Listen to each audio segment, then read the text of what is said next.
Hello, this is Cynthia Douthit with the Jewish Christian Studies Center. Isaiah 25:6 says, on this mountain, the Temple Mount, where Abraham was going to offer Isaac as a burnt offering, ADONAI Tzava'ot, Adonai, Lord of Hosts. This is the military name of Yeshua, Jesus, as seen throughout the Bible and the book of Revelation. On this mountain, ADONAI Tzava'ot will make for all peoples a feast of rich food and superb wines. This symbolizes imagery of a wedding feast, rich food, superb wine. In John 2, it says, on Tuesday, the third day of the week, the water was turned into wine, and the bridegroom called a man and said, you have kept the good wine, the superb wine, until now. On this mountain,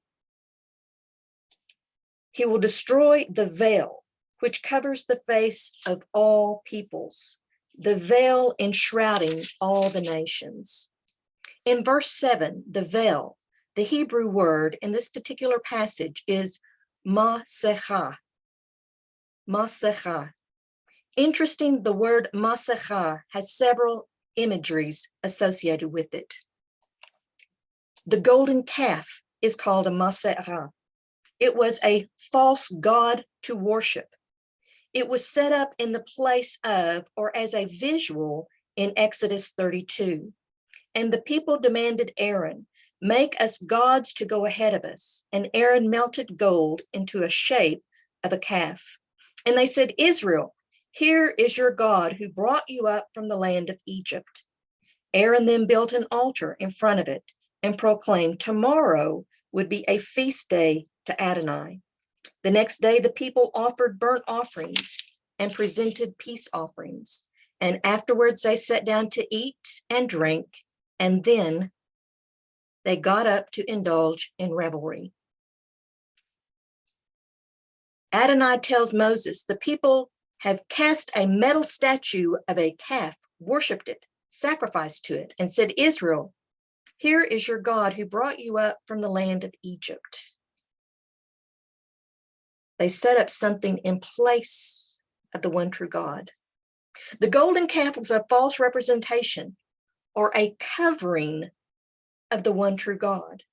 It was not a real representation of Adonai God. It was changing the focus. It was changing the face of who God is. It was masking the true God. Much like when we wear a mask, our face is covered and the focus of us changes.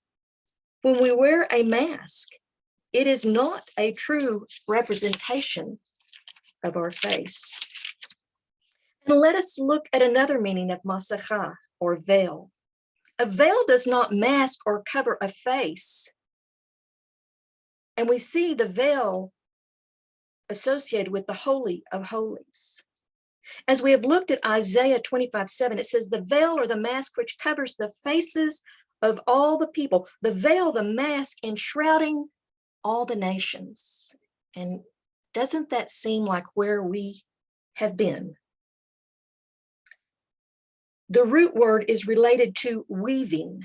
A veil or a mask can be woven, as well as the curtains of the Holy of Holies. On this mountain, on the Temple Mount, the place where the temple stood. On this mountain, the Temple Mount, ADONAI Tzava'ot will destroy. He will destroy. He will remove. He will take away the veil that covers and enshrouds the nations. When Yeshua died on the execution stake, the veil in the temple was destroyed. It was rent in two from top to bottom. At this point, the people would have been able to see into the Holy of Holies. The veil, what masked the Holy of Holies was ripped in two. And what was in the Holy of Holies at that time? Nothing. The Ark of the Covenant was not in the Holy of Holies at the time that Yeshua Jesus was walking the earth during Second Temple time period. One might say that the Ark of the Covenant, or the container or vessel of God's commandments and his word, was on the cross, making atonement. He was a korban, and the word korban means to draw near. And Yeshua Jesus, the vessel, the container of God's word, was on the execution stake, the cross, making an atonement as a korban, as a way we could draw near the Father through the shedding of his blood. The mask, the veil, has been removed. Yeshua Jesus, who was from the very beginning, before time ever began, he is fully revealed in the fullness of time.